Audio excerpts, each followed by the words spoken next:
Good morning all of you. कैसे आप सभी। एक बार मैं फिर से विवेक शर्मा आप सभी का अनलॉक द साइंस चैनल पर वेलकम करता हूं। आप अनलॉक द साइंस चैनल को सब्सक्राइब करके जो लेटेस्ट वीडियो हैं, ठीक है ना, बायोलॉजी के चैप्टर हैं, फिजिक्स के हैं, आगे चल के हम केमिस्ट्री के बनाएंगे, तो आप अपने मनपसंद वीडियो देख सकते हैं। आज हम फिजिक्स में बात करेंगे फोर्स की, ठीक है ना। अगर फोर्स ना होता तो क्या ये चीजें हो पाती, किसी चीजों को एक तरह से पुश करना पुल करना ये हो पाता। तो आज हम बात करेंगे फोर्स की, ठीक है। चलिए देखिए फोर्स।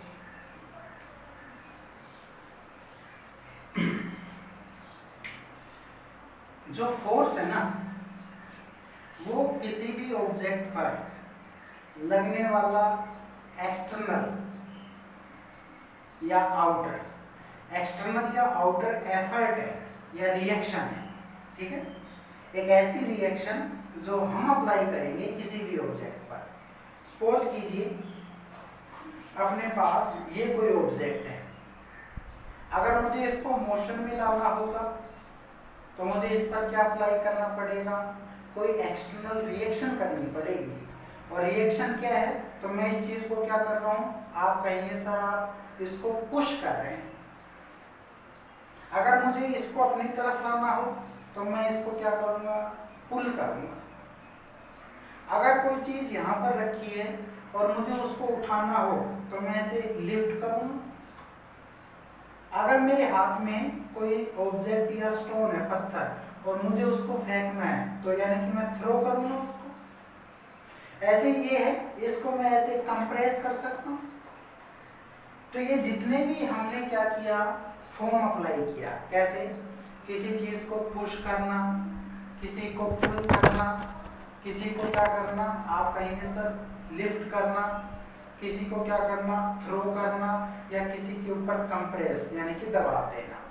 यही एक्सटर्नल रिएक्शन है जो किसी ऑब्जेक्ट पर हम अप्लाई करते हैं। और इन्हीं एक्सटर्नल एफर्ट को या रिएक्शंस को ही क्या कहा गया है, फोर्स कहा गया है। क्लियर हुई बात। तो what is the definition of force, तो आप कहेंगे एन एक्सटर्नल एफर्ट या reaction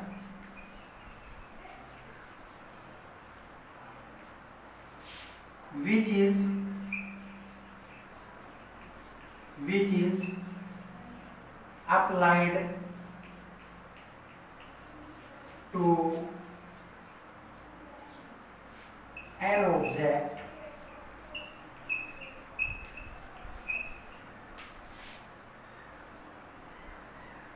it causes motion in object। Clear हुई बात।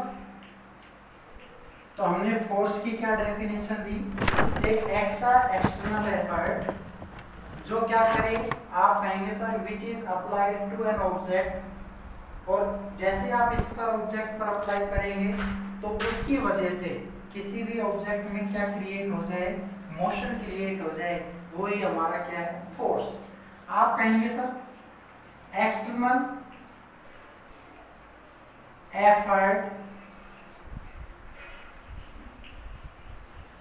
effort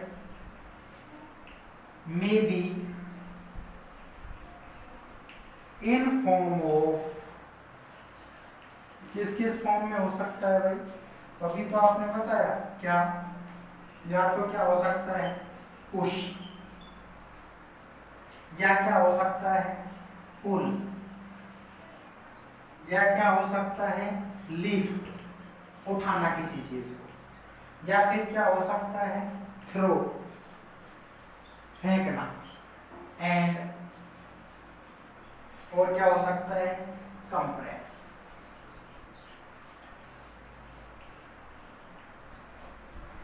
पुश करना, पुल करना, लिफ्ट करना, थ्रो एंड कंप्रेस, ये सारे के सारे किसकी फॉर्म है? एक्सटर्नल एफर्ट की फॉर्म है। और एक्सटर्नल एफर्ट को ही क्या नाम दिया गया है? फोर्स का नाम दिया गया है। क्लियर हुई बात? किसी ऑब्जेक्ट में मोशन क्रिएट हो जाए, है ना, और मोशन में से है तो रेस्ट में आ जाए, तो एक ऐसा एक्सटर्नल लगाएंगे हम जो उसको या तो क्या कर सके, रन कर सके, या अगर वो रनिंग स्टेट में है तो उसको क्या कर सके, स्टॉप कर सके। तो या तो अगर उसको रनिंग करना है तो पुश करना पड़ेगा, है ना, और अगर उसको क्या करना है, ऐसे ऐसे हम धक्का मारेंगे अगर आ रहा हो, तो यही हमारा क्या है, आप कहेंगे सर फोर्स। तो force is a term which is related to motion, या हम ये कह सकते हैं कि sir when an external effort is applied to an object then it causes motion in object। तो मोशन के ऑब्जेक्ट के अंदर मोशन को चेंज लाएगा। चेंजमेंट जो होता है वो फोर्स की वजह से ही पॉसिबल होगा। इतनी सी बात समझे? आगे देखिए, हटा दीजिए आप। जब तक प्रैक्टिकली आप इस चीज को नहीं देखते हैं, और हम करते भी हैं ऐसा, तो वही हमारा क्या होगा, आप कहेंगे सर वही हमारा फोर्स। आगे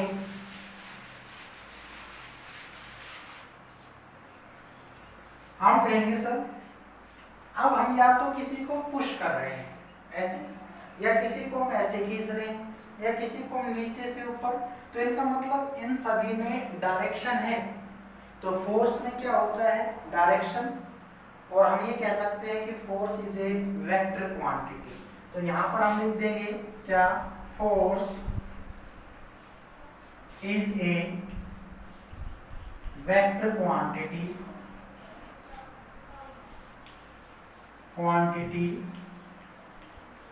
which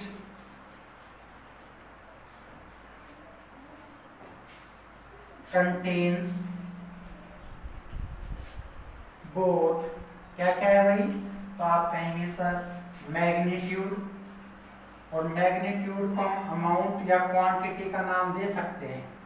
मैग्नीट्यूड भी ठीक है, आप चाहें तो अमाउंट बोल सकते हैं या क्वांटिटी, एंड डायरेक्शंस। क्लियर हुई बात? तो हम ये कह सकते हैं कि ये तो हो गया फोर्स का सिंबल F, और इसके ऊपर डायरेक्शन ऐसे शो करेंगे, और जैसी डायरेक्शन शो करेंगे तो हम कह देंगे ये कैसी क्वांटिटी है, वेक्टर क्वांटिटी।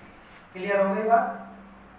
आगे देखिए, अगर हम देखें कि फोर्स की यूनिट क्या है ना, तो हम कहेंगे the measurement SI unit, the measurement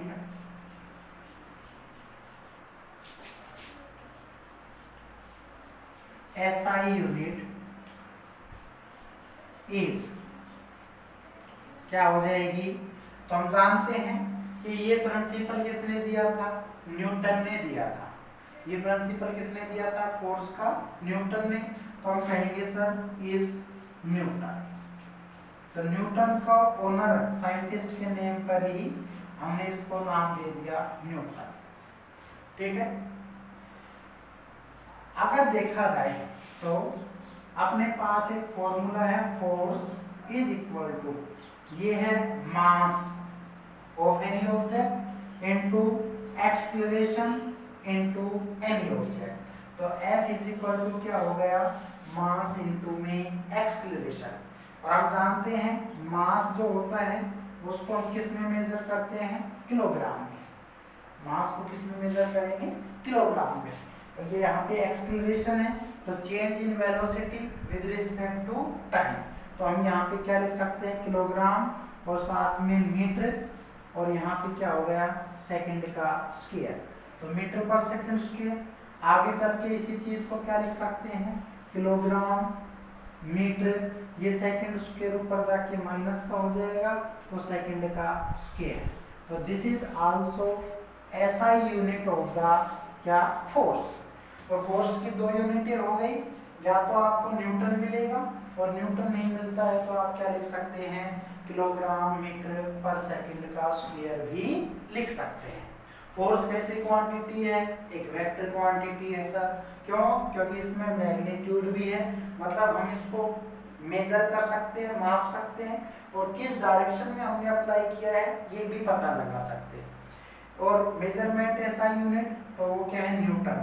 तो पूरे वर्ल्ड में फोर्स को हम किससे डिनोट कर सकते हैं, न्यूटन से, या हम किससे लिख सकते हैं, किलोग्राम मीटर पर सेकंड का स्क्वायर भी लिख सकते हैं। तो ये एक बेसिक डेफिनेशन है किसकी, फोर्स की। An external effort which is applied to any object which causes change या motion in any object, that is the force.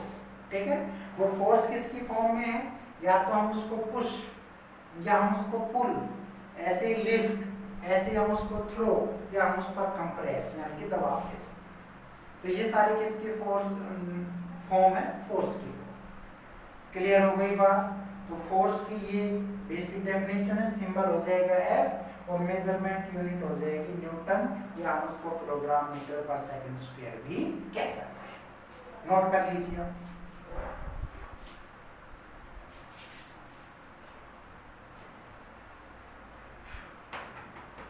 हो गया? देखिए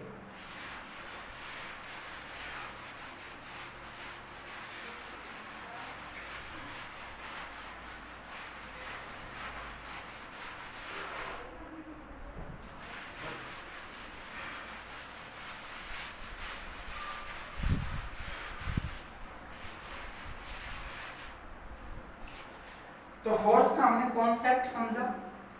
फोर्स के बारे में और कुछ जानने से पहले हमने बात की न्यूटन की, तो चलिए पहले न्यूटन को ही डिस्कस कर लेते हैं, उसके बाद सारा प्रिंसिपल सामने आएगा। ठीक है, तो हम कह रहे हैं Newton's law, Newton's law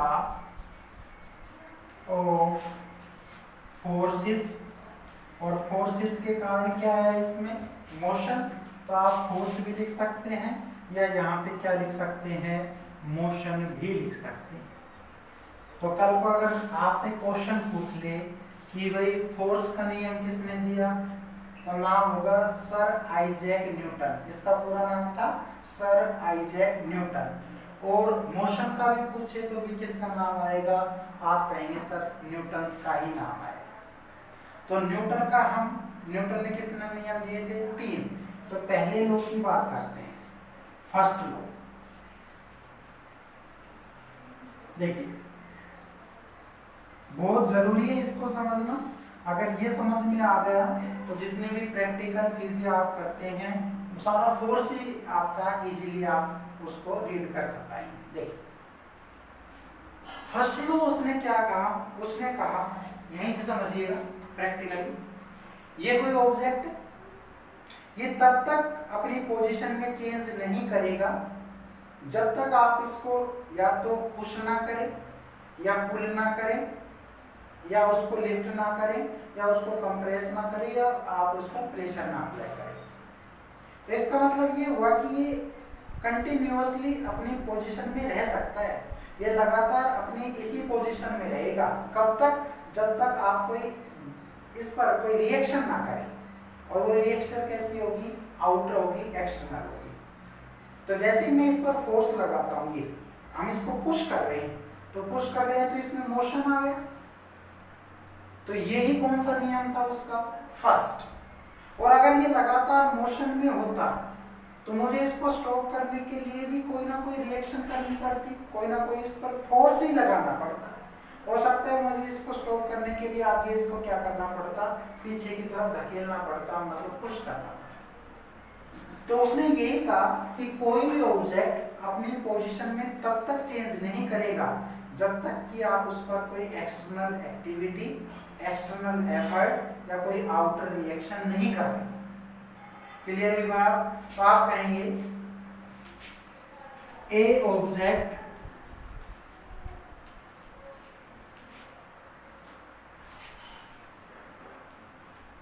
do not, या मैं कहूं any object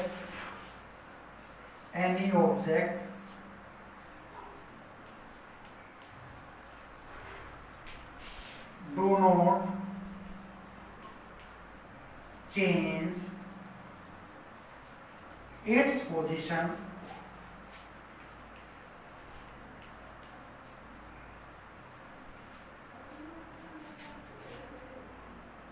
does not change its position whenever any force is not applied on it.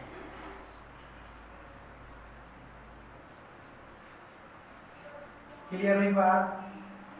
पहला प्रिंसिपल यही कहता है कि कोई भी ऑब्जेक्ट अपने उसी पोजीशन में रहेगा या अपनी उस पोजीशन को तब तक चेंज नहीं करेगा जब तक कि आप कोई ना कोई फोर्स उस पर अप्लाई नहीं कर देते।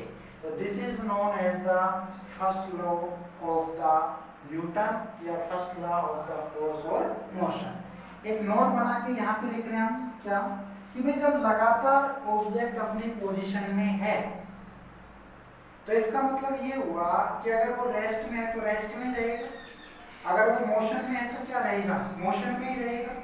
तो जब तक अपनी पोजीशन को वो लगातार मेंटेन करता है उसको हम बोलते हैं यानी कि इनर्शिया। हम उसको क्या बोलते हैं, इनर्शिया। यानी कि हम ये कह सकते हैं कि inertia offers an resistance to any object to change its position. Inertia का मतलब है कि किसी ऑब्जेक्ट में लगातार उसको बनाए रखना, उसको मेंटेन रखना, दैट इज द इनर्शिया। तो मैं ये कह सकता हूं this law is also known as,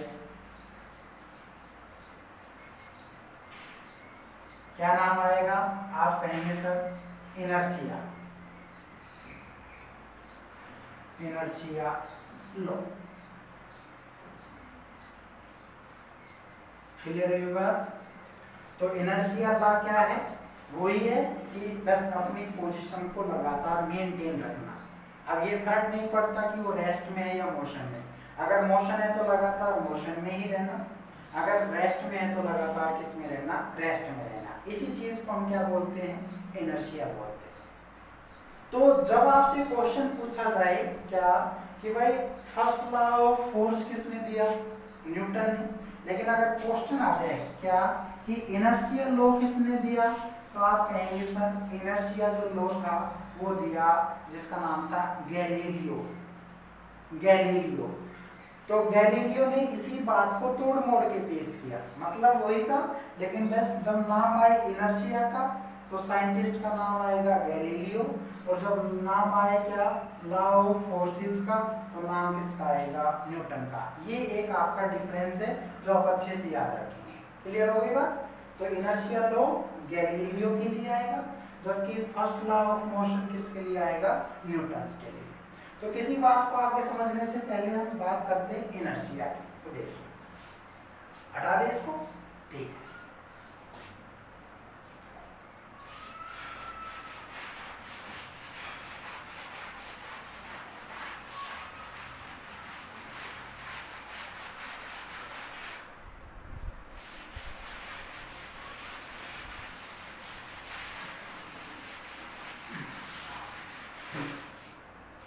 हम लिख रहे हैं यहाँ पे जिसका नाम है inertia.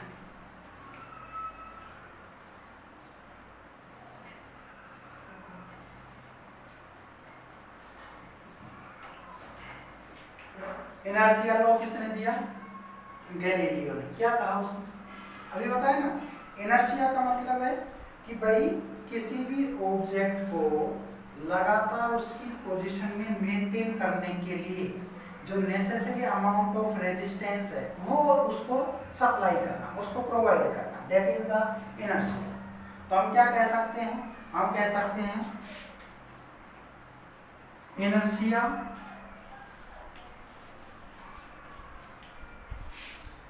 Is property of mass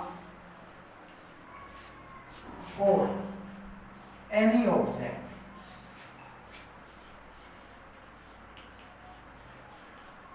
ये ऑब्जेक्ट की जगह आप मैटर भी रख सकते हैं। क्लियर हुई बात? Inertia is the property of mass और एनी ऑब्जेक्ट या matter which offer resistance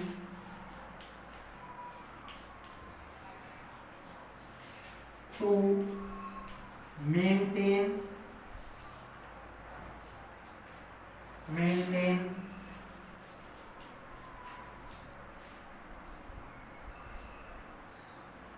their position या their state continuously।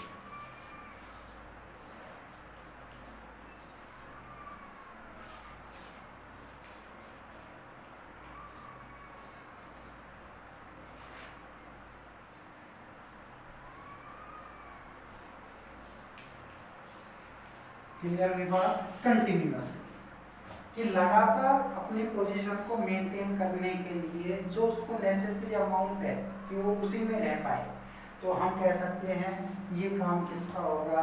इनर्शिया का होगा। और यहाँ पे मैंने लिखा कि inertia is the property of mass. इसका मतलब ये हुआ कि जितना ऑब्जेक्ट में मास होगा उसका इनर्शिया उतना ही ज्यादा होगा। If we increase mass then inertia of any object will also increase।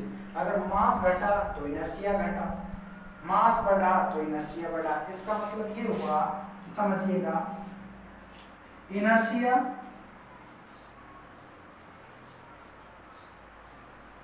Is क्या है भाई? आप कहेंगे सर डायरेक्टली प्रोपोर्शनल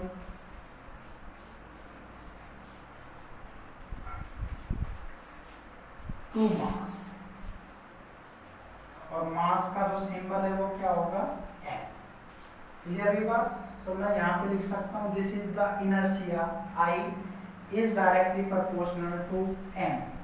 क्लियर हुई बात? तो यहाँ पे देखिएगा मास को किस में मेजर किया था?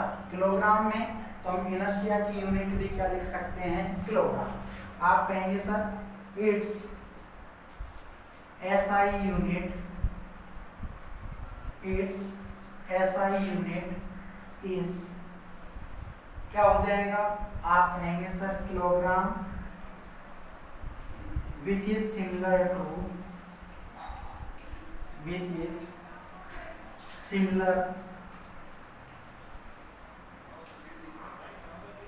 to किसके भाई? आप कहेंगे सर मास।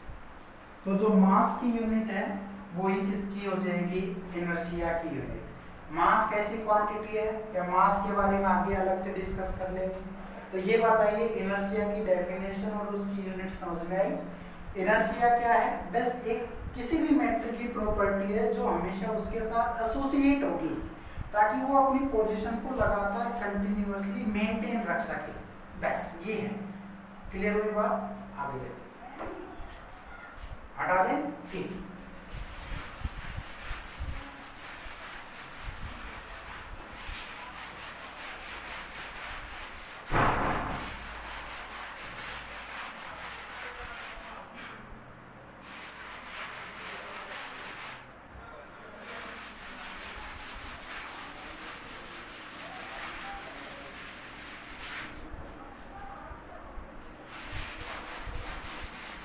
दूसरी बात समझिए। अब पढ़ते हैं टाइप्स ऑफ इनर्शिया। इसी बात को आगे बढ़ा रहे हैं।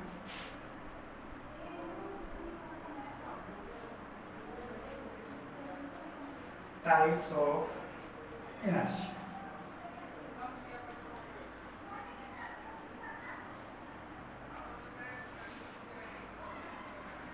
देखिएगा इनर्शिया को हमने 3 टाइप्स में डिवाइड किया है। पहला का इनर्शिया ऑफ रेस्ट,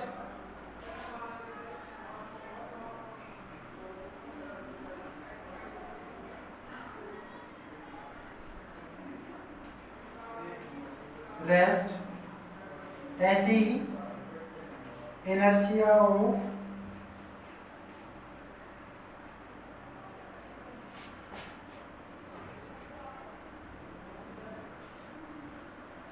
मोशन और तीसरा होगा inertia of direction, inertia of direction.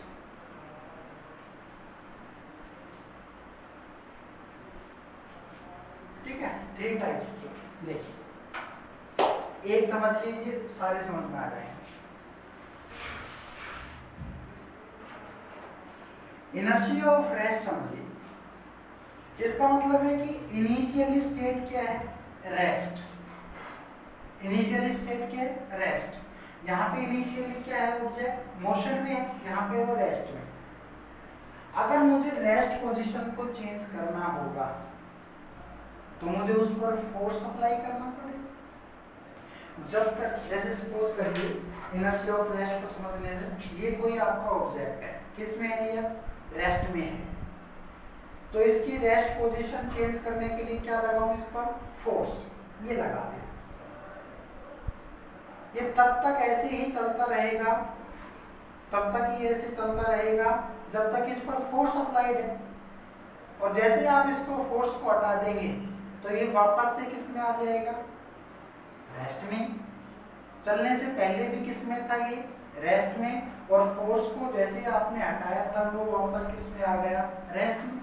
तो इसका मतलब ये हुआ क्या कि भाई सबसे पहले ऑब्जेक्ट किस में है, आप कहेंगे सर ऑब्जेक्ट हमारा किस में है, रेस्ट में।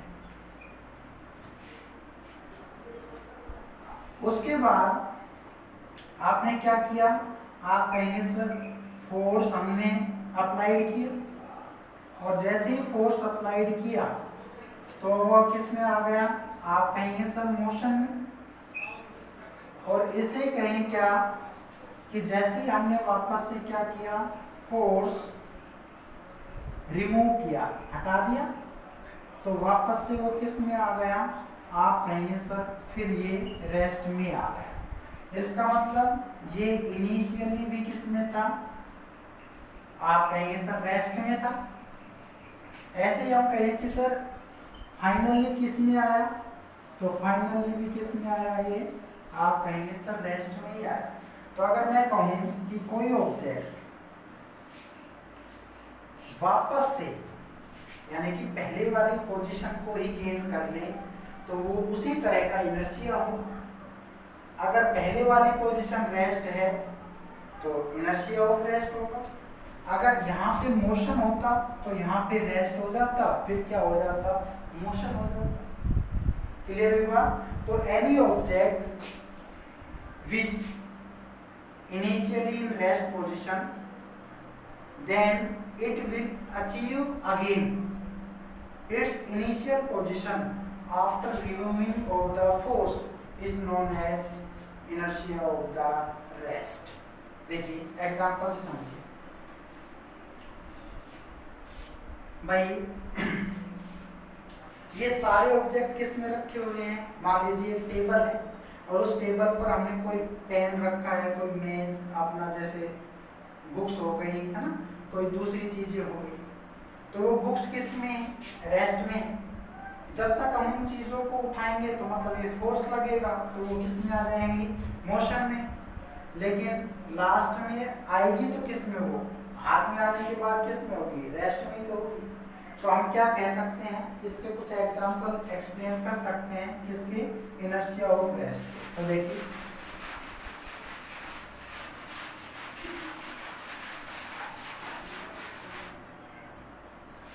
एग्जांपल देखिए, पहला है dust particle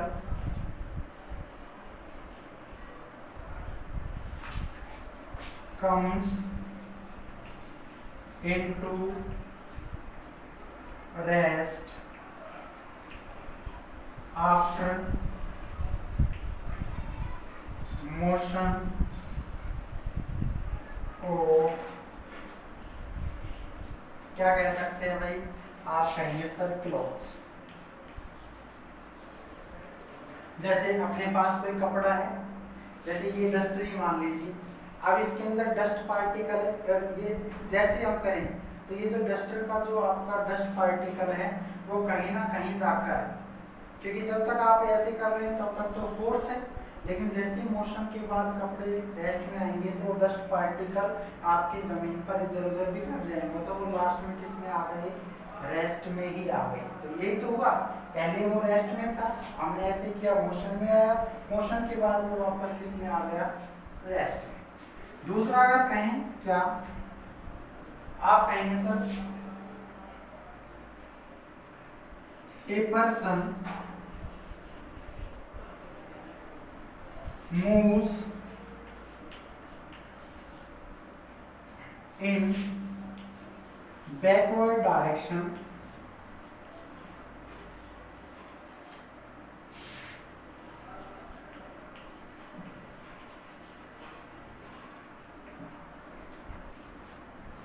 suddenly running off bus,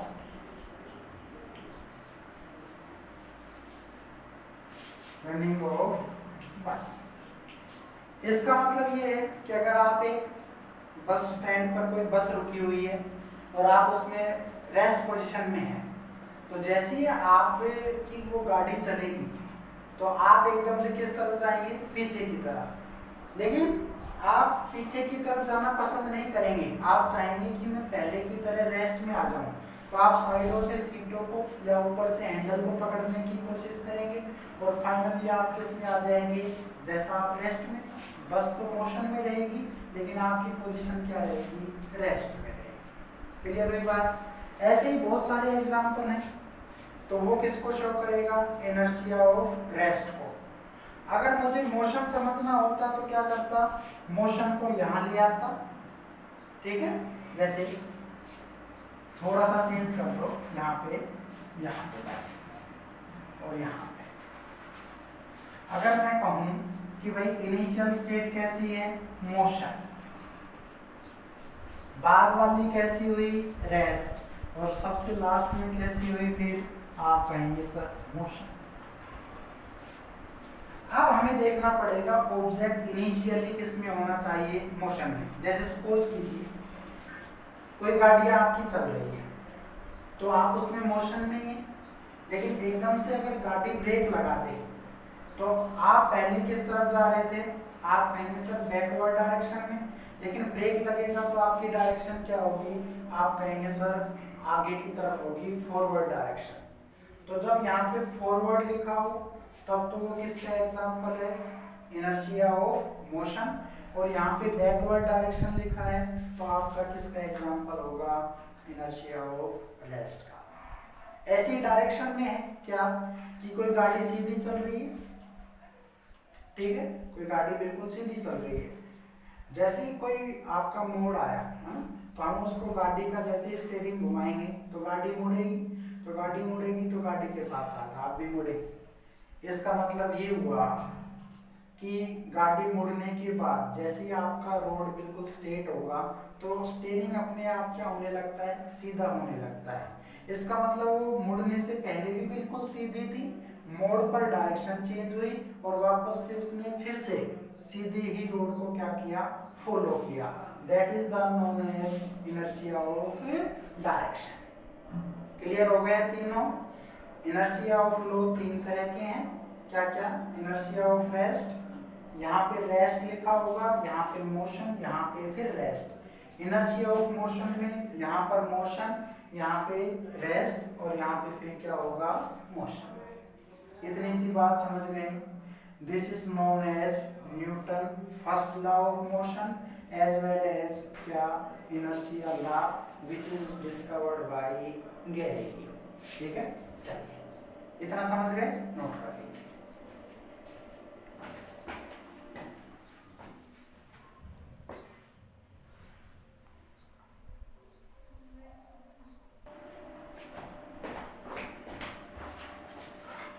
अभी हमने क्या पढ़ा, न्यूटन्स फर्स्ट लॉ, जिसमें हमने इनर्शिया को समझा। अब बात करते हैं न्यूटन की सेकंड लॉ की। Newton second law.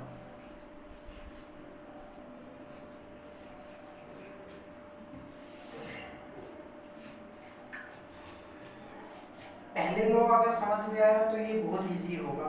क्या कि कोई भी ऑब्जेक्ट अपनी पोजीशन में तभी तो चेंज कर रहा था जब आप उस पर एक्सटर्नल एफर्ट अप्लाई कर रहे थे। क्लियर हुई बात? कोई उस पर फोर्स लगा रहे थे, लेकिन ये फोर्स होगा कैसा? बैलेंस या अनबैलेंस। मतलब कौन से फोर्स में कैपेसिटी होगी कि वो किसी ऑब्जेक्ट की मोशन में ले आए, और अगर मोशन में है तो वो किस में ले आए? रेस्ट में। मतलब उसकी स्टेट को चेंज करने के लिए कौन सा फोर्स अप्लाई करना होगा? बैलेंस या अनबैलेंस। तो आपका आंसर होगा सर अनबैलेंस फोर्स। क्लियर हुई बात? तो आप क्या कहेंगे? आप कहेंगे द प्रोडक्ट ऑफ मास यानी कि m and the product of mass and acceleration. ये हम पहले मोशन में पढ़ चुके हैं। एक्सलेरेशन क्या होता है, वेलोसिटी क्या होती है,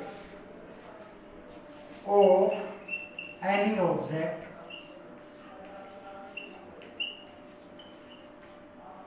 इज इक्वल टू ऑलवेज, किसके बराबर होगा भाई? आप कहेंगे sir unbalanced force. Unbalanced force क्या कह सकते हैं आप? F ये वो F is equal to mass into में एक्सलेरेशन। मास इनटू में एक्सलेरेशन। एक बात समझिएगा, ये एक्सलेरेशन आया कैसे? तो आप कहेंगे sir F is equal to mass, और मैंने बताया था कि change in velocity with respect to time या the rate of changing of the velocity of an object is also represent acceleration. तो यहाँ पे मैं क्या कह सकता हूँ? आप कहेंगे सर dv अपॉन dt, यानी कि ये किसको शो कर रहा है? वेलोसिटी में चेंज को शो कर रहा है। तो आप यही कहेंगे क्या कि सर ये क्या है? आपका न्यूटन का सेकंड लॉ। F यहाँ पे किसको रिप्रेजेंट कर रहा है? ये आप कहेंगे सर अनबैलेंस फोर्स, और यहाँ पे A किसको शो कर रहा है? एक्सलेरेशन। M किसको शो कर रहा है? आपका मास को शो कर रहा है। तो ये जितने भी ऑब्जेक्ट आपके पुश करना, पुल करना, लिफ्ट करना, ये सारे फोर्स की कैसी फॉर्म है? अनबैलेंस है। अनबैलेंस का मतलब ये है कि आपके द्वारा अप्लाइड फोर्स की वैल्यू ज्यादा है किससे? इनर्शिया ऑफ एनी ऑब्जेक्ट, यानी कि इस ऑब्जेक्ट के अंदर कोई ना कोई इनर्शिया है, और कौन सा है? Inertia of rest. तो मुझे अगर इसकी डायरेक्शन में या इसको स्टेट में चेंज करना होगा तो जो मैं ये फोर्स अप्लाई करूंगा, और किसकी फॉर्म में? पुश। तो ये जो पुश है ये कैसा फोर्स है? अनबैलेंस, यानी कि ये क्वांटिटी ज्यादा है इसके इनर्शिया से या इस ऑब्जेक्ट के रेजिस्टेंस से, और अगर ज्यादा हुआ तो ही ये मोशन में आएगा, अदरवाइज नहीं आएगा। जैसे कि वॉल है, दीवार, आप इस पर फोर्स अप्लाई करो तो आपका अप्लाइड फोर्स क्या होगा? कम होगा, लेकिन इस वॉल के अंदर जो रेजिस्टेंस या जो इनर्शिया है वो क्या है? ज्यादा है, तभी तो इसमें किसी तरह का मोशन नहीं है। तो इसका मतलब ये हुआ कि इसके इनर्शिया से ज्यादा मुझे क्या लगाना पड़ेगा? अनबैलेंस फोर्स अप्लाई करना पड़ेगा, तभी जाके ये दीवार गिर सकती है। तो ये बात कौन से लॉ में बताई गई थी? न्यूटन के सेकंड लॉ में बताई गई। क्लियर हुई बात? और इसी चीज को आगे लिख रहे हैं हम क्या?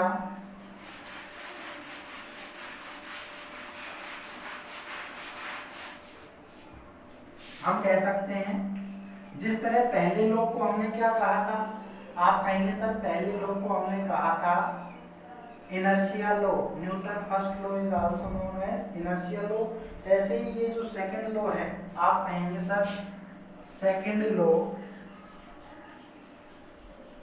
इज आल्सो कॉल्ड, इसको क्या कहेंगे भाई, आप कहेंगे sir the rate of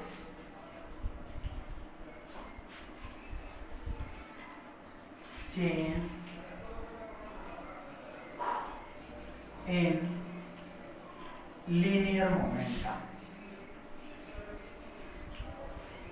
linear momentum। और यहाँ पे मैं थोड़ा सा लिख देता हूँ कि लीनियर मोमेंटम का जो सिंबल होगा वो हमारा क्या होगा, P होगा। ठीक है जी। तो अगर आपका न्यूटन का सेकंड लॉ पूछे किसको फॉलो करता है तो आप कहेंगे the rate of change in linear momentum को, और अगर फर्स्ट पूछे तो किसको कहेंगे हम, आप कहेंगे सर किसको कहेंगे, इनर्शिया लॉ। एक तीसरा और बच गया है और उसका नाम होगा क्या, आप कहेंगे थर्ड लॉ।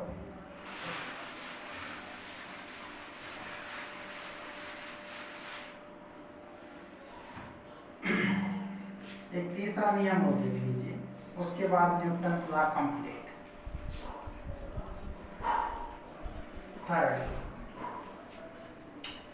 थर्ड लॉ ये कहता है कि अगर आप किसी ऑब्जेक्ट पर, मतलब ये कोई ऑब्जेक्ट है और इस ऑब्जेक्ट को अगर मैंने पुश किया, मतलब कोई रिएक्शन की मैंने, तो रिएक्शन तो हुई इस डायरेक्शन में, जबकि एंटी रिएक्शन किस तरफ होगी, अप्लाइड फोर्स के अपोजिट में होगी, ऐसे होगी। इस बात को डिस्क्राइब कौन करता है, न्यूटन्स लॉ करता है। तो हम क्या कह सकते हैं, ए रिएक्शन is happened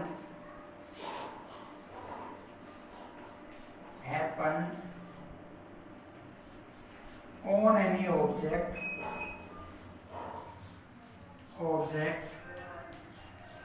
then, तो क्या होगा भाई, आप कहेंगे sir anti reaction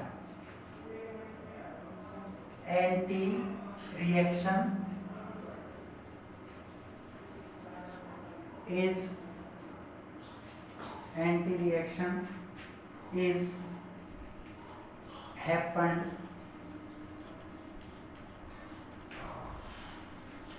in opposite direction।